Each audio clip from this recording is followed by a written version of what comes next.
तो हेलो प्यारे स्टूडेंट्स, कैसे हो आप लोग। उम्मीद करता हूँ आप बढ़िया होंगे।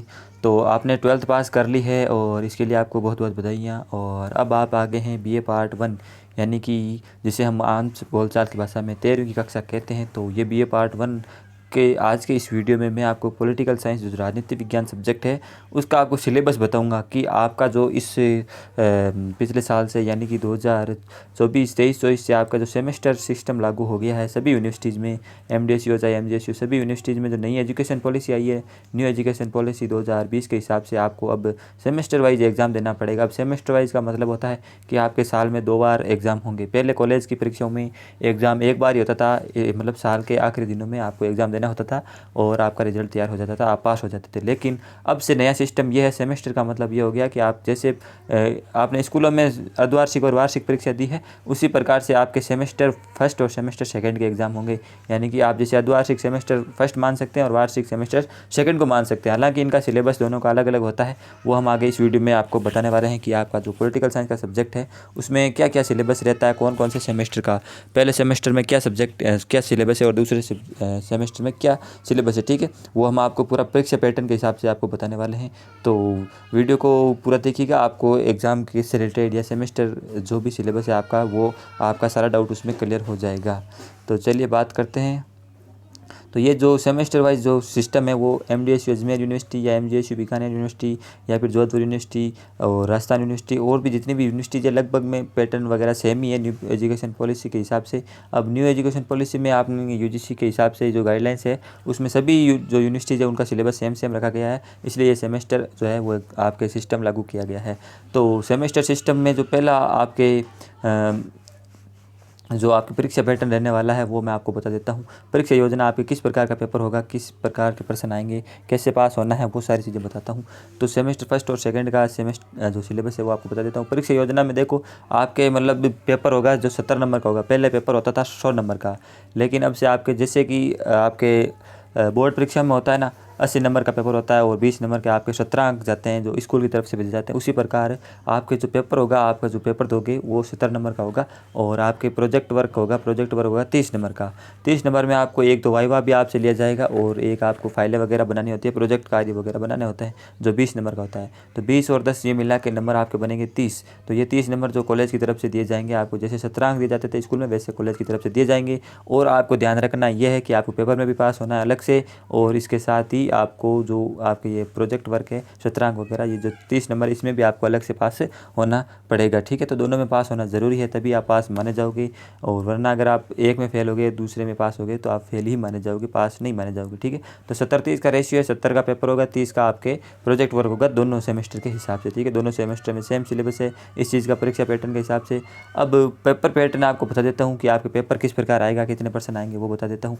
तो पेपर आपके 2 पार्ट में होगा, पार्ट ए और पार्ट बी के अंदर, यानी पहला पार्ट और पार्ट बी, ए और बी। अब देखो पार्ट ए के अंदर आपके कुल 10% आएंगे, छोटे वाले जो 10% है पार्ट ए के अंदर, 1 2 3 4 इस प्रकार 10% आएंगे। और प्रत्येक जो प्रश्न है वो 2 नंबर का होगा, यानी कि जो 10% है ये पार्ट ए के अंदर वो 2 नंबर के हिसाब से आपके टोटल पार्ट ए का जो नंबर हो गया वो हो गया 20, यानी कि 20 अंकों का पार्ट ए आ गया। और इनकी जो लिमिट है आपको कितने शब्दों में ये लिखना है, मतलब ये लघुतरात्मक टाइप के प्रश्न है या अति लघुतरात्मक टाइप है, तो ये आपको लघुतरात्मक टाइप के प्रश्न है, अति लघुतरात्मक नहीं। इनकी जो सब सीमा है वो 50 शब्द है।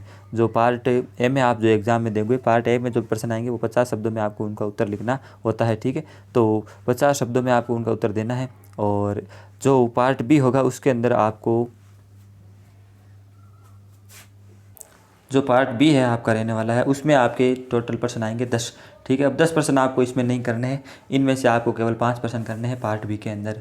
और इनकी जो लिमिट है आपको कितने शब्दों में करना है, 4 शब्द में आपको करना है, यानी कि 10% में आएंगे। 10% आपके लिए अनिवार्य नहीं है, इनके अलग अलग अथवा में वाले प्रश्न आएंगे। ये पार्ट बी के अंदर अथवा वाले प्रश्न है, निम्नात्मक टाइप के प्रश्न आएंगे। और आपको जो इसकी लिमिट रखी गई है 4 शब्दों के अंदर आपको ये प्रश्न करना है। और प्रत्येक प्रश्न 10 नंबर का होगा, एक प्रश्न के 10 अंक है, तो ये पार्ट बी है वो आपका 50 अंकों का हो गया।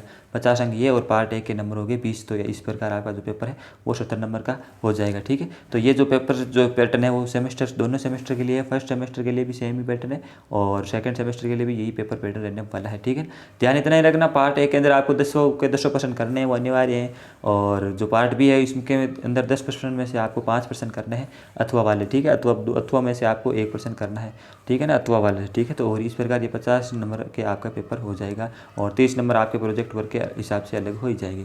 अब पहला सेमेस्टर है जो पॉलिटिकल साइंस की हम बात कर रहे हैं, तो बाकी आने वाले जो वीडियोज़ है उसमें आपको अलग अलग प्लेलिस्ट में आप चेक करना, वहाँ पे सारे जो सब्जेक्ट है उसके सिलेबस आपको बता दूंगा मैं, चैनल पर आपको मिल जाएंगे। तो फर्स्ट सेमेस्टर में जो पॉलिटिकल साइंस है उसके बारे में जो पहला सेमेस्टर में आपको कौन सा पेपर आएगा, वो पेपर का नाम है इंट्रोडक्शन टू पॉलिटिकल थ्योरी। आपको जो राजनीतिक सिद्धांतों का परिचय है, इसका ये बुक का नाम है और इससे आपके प्रश्न पूछ जाएंगे। तो इसका कोर्स का आउटकम क्या है आपके इस सेमेस्टर का, तो आपको किस चीज़ का नॉलेज देना है, एक तो basic concept of political theory के बारे में आपको बेसिक कॉन्सेप्ट का नॉलेज देना, traditional and modern political theory के बारे में आपको बताना, various structures and function system model के बारे में आपको बताना, स्टेट राज्य के बारे में बताना, structure and function of government के बारे में आपको बताना, यानी राज्य के बारे में और जो सरकार है उसके जो फंक्शन है, उनके जो स्ट्रक्चर है, उसकी संरचना है, उसके बारे में आपको बेसिक नॉलेज देना। ठीक है, तो ये जो कोर्स का उद्देश्य है, इसके कोर्स के आउटकम है। ठीक है, फर्स्ट सेमेस्टर के लिए। और सेकंड सेमेस्टर की बात आगे करेंगे।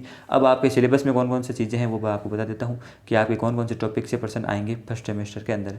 ठीक है, सिलेबस अभी आपको बता रहा हूँ, सेकंड सेमेस्टर का आगे बता रहा हूँ। तो यूनिट फर्स्ट के अंदर आपको देखो राजनीतिक सिद्धांत का अर्थ आपसे पूछा जाएगा, राजनीतिक सिद्धांतों का अर्थ, प्रकृति और दायरा, ये राजनीतिक सिद्धांत है, मतलब इन राजनीतिक सिद्धांतों के बारे में पूछा जाएगा। फिर सिद्धांतों के प्रकार जिसमें मानक और अनुभवजन्य व्यवहारवाद और उत्तर व्यवहारवाद वाले जो सिस्टम है, जो ये राजनीतिक सिद्धांत का प्रकार है, उसके बारे में आपसे प्रश्न आएगा। फिर राजनीतिक सिद्धांत के पतन और पुनरुद्धार पर बहस, राजनीतिक सिद्धांतों के बारे में आपसे ये यूनिट 1 के अंदर प्रश्न पूछ जाएगा। अब यूनिट सेकंड में देखिए राजनीतिक व्यवस्था, जिसमें लोकतंत्र और तानाशाही के बारे में, एकात्मक और संघीय शासन, राष्ट्रपति और संसदीय सरकारों के बारे में आपसे यूनिट सेकंड में प्रश्न पूछ जाएगा। साथ ही सिस्टम सिद्धांतों के बारे में आपसे प्रश्न पूछ जाएगा। इनपुट और आउटपुट विश्लेषण, जिसमें आपको डेविड ईस्टन का सिद्धांत है, वो इससे संबंधित प्रश्न आएंगे। फिर संरचनात्मक और कार्यात्मक जो सिस्टम सिद्धांत है उसके बारे में भी आपसे पूछा जाएगा, जिसमें बादाम और पोवेल का सिद्धांत है। ठीक है, आपके सिलेबस में ये दिया हुआ है। फिर राज्य की उत्पत्ति और विकास से संबंधित सिद्धांत, राज्य के तत्व, राज्य की प्रकृति और राज्य के कार्य, ये यूनिट सेकंड में आपसे पूछे जाएंगे, इससे प्रश्न आएंगे। फिर इकाई थर्ड में आप देखेंगे तो सरकार का वर्गीकरण और सरकार के अंगों के बारे में आपसे प्रश्न पूछ जाएंगे। संप्रभुता, शक्ति, उत्तराधिकार और वैधता, इनसे संबंधित प्रश्न आएंगे। प्रतिनिधित्व के सिद्धांत, अनुपातिक प्रतिनिधित्व के विषय संदर्भ में चुनावी प्रणाली। तो ये जो फर्स्ट सेमेस्टर का सिलेबस आपका रहने वाला है, यानी कि राजनीतिक सिद्धांतों के इर्द गिर्द आपका पूरा जो पेपर है वो रहने वाला है फर्स्ट सेमेस्टर का पॉलिटिकल साइंस का। ठीक, तो पॉलिटिकल साइंस के फर्स्ट जो बुक है उसका नाम आपको बताई दिया, introduction to political theory. Political जो थ्योरी है राजनीतिक सिद्धांतों की आपसे परिचय, उसके बारे में प्रश्न पूछा जाएगा। सेकंड सेमेस्टर का आपका जो सिलेबस है वो इंडियन पॉलिटिकल थॉट्स के बारे में, जो भारतीय राजनीतिक विचारक हैं उनसे प्रश्न आपसे पूछा जाएगा सेकंड सेमेस्टर के अंदर। ठीक है, तो इनका आपको कोर्स का आउटकम क्या है, तो आपको नॉलेज किस बारे में देना, एंशिएंट पॉलिटिकल थॉट, जो प्राचीन भारतीय जो विचार है, राजनीतिक विचार, उनके बारे में आपको जो है जागृत करना, वो इसका कोर्स का आउटकम रहने वाला है सेकंड सेमेस्टर का। फिर बुद्धिज्म और जैन पॉलिटिकल फिलोसफी आपके इस बार सिलेबस में नया ऐड हुआ है। पहले ये जो बुद्धिज्म, जो बौद्ध और जैन जो पॉलिटिकल थ्योरी है वो आपके पहले नहीं थी, फिलोसफी नहीं थी, इस बार आपके पैटर्न में जोड़ दिया गया है। फिर social political religion thought of modern Indian political thinkers के बारे में आपसे पूछ जाएंगे। कौन कौन से जो पॉलिटिकल थिंकर है वो अभी आपको सिलेबस में आगे पता चल जाएगा, उनके जो भी विचार है वो आपको बताए जा रहे हैं इस कोर्स के अंतर्गत। To understand the development and its contextuality that has determine modern Indian political thoughts, और इसके अलावा नेशनलिस्ट एंड सोशलिस्ट जो पॉलिटिकल थॉट है उसके बारे में, values of Indian political thinkers के बारे में, और values of democratic socialism and social justice, इनके बारे में आपको जानकारी देना ये कोर्स का मुख्य उद्देश्य है और ये कोर्स के आउटकम निकल के आने वाले हैं इस सेकंड सेमेस्टर के अंतर्गत। ठीक, अब सिलेबस देख लेते हैं कि जो आपके पॉलिटिकल थॉट है, इंडियन पॉलिटिकल थॉट, उनका क्या क्या सिलेबस है, कौन कौन से टॉपिक से प्रश्न आएंगे। तो फर्स्ट यूनिट में आप देखिए मनु और कौटिल्य से प्रश्न पूछ जाएगा। मनु, कौटिल्य और जो बौद्ध और जैन धर्म का राजनीतिक दर्शन है, जो फिलोसफी है, वो उनके बारे में आपसे पूछा जाएगा। मनु, कौटिल्य और जैन और बौद्ध धर्म से संबंधित प्रश्न आएंगे। फिर यूनिट सेकंड के हिसाब से आप देखेंगे तो राजा राममोहन राय, दयानंद सरस्वती, ज्योतिबा फूले, पंडित रमाबाई, गोपाल कृष्ण गोखले, बाल गंगाधर तिलक और अरविंद घोष, इनसे संबंधित प्रश्न आपसे पूछ जाएंगे। ठीक है, तो ये जो आप दार्शनिक देख रहे हैं, भारतीय विचारक है, इनसे संबंधित आपसे प्रश्न पूछा जाएगा। इनसे विचार, इनके क्या विचार है वो आपसे पूछे जाएंगे। फिर जो थर्ड इकाई है उसके अंदर महात्मा गांधी, जवाहरलाल नेहरू, अंबेडकर, जयप्रकाश नारायण और दीनदयाल उपाध्याय, इनसे संबंधित प्रश्न पूछ जाएंगे। ठीक है, इनके जो विचार है राजनीतिक, सामाजिक और आर्थिक, या फिर जो भी विचार इनके पॉलिटिकल थॉट्स होते हैं वो आपसे इससे प्रश्न पूछ जाएंगे। तो ये सेकंड सेमेस्टर का सिलेबस आपके हो गया। ठीक है, तो फर्स्ट और सेकंड सेमेस्टर का पेपर पैटर्न सेम ही रहने वाला है, परीक्षा योजना इसी प्रकार चलेगी, लेकिन जो इनका सिलेबस है, मतलब दोनों बुक अलग अलग है, तो इसके हिसाब से आपके अलग अलग क्वेश्चन आएंगे बाकी दूसरे वीडियोज़ में हम बाकी जो सब्जेक्ट उनका सिलेबस भी आपको बताएंगे। पहले लिस्ट में जाकर आप चेक कर लेना। और first year, second year, final year के स्टडी मटेरियल और ऐसे इंपॉर्टेंट वीडियोज़ के लिए आप चैनल को सब्सक्राइब कर लेना, हमारे साथ जुड़ जाना, टेलीग्राम पर भी ज्वाइन कर लेना। चलिए मिलते हैं किसी और वीडियो में, तब तक के लिए आपके सुनहरे भविष्य के लिए बहुत बहुत शुभकामनाएं। जय हिंद, जय भारत।